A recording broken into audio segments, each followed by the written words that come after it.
this is a total judgment call, okay?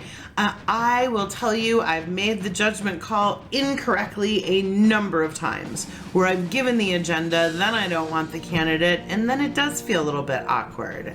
And I've had other times where I suspected the candidate wasn't necessarily viable, and so what I did was skip the agenda, and then I was kicking myself later for it, right? So the problem is, we can't tell you you should absolutely do an agenda every time. Like when you're in a client meeting, you're in your first discovery client meeting, you do that agenda every single time.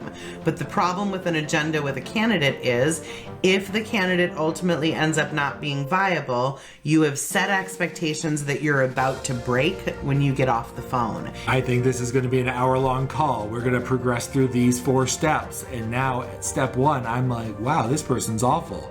Well, that's really been great talking to you. And if I see anything like this, like, well, we've been on the phone 10 minutes. I thought you said an hour. Oops, right? Right. So that's a challenge. To me, this agenda versus no agenda is basically credibility agenda.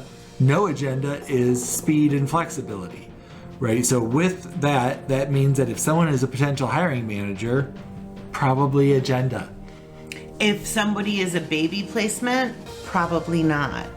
Okay, so there are a couple of rules of thumb that you can apply to it, but you're going to want to make the decision before you start the interview of whether or not you're going to do an agenda.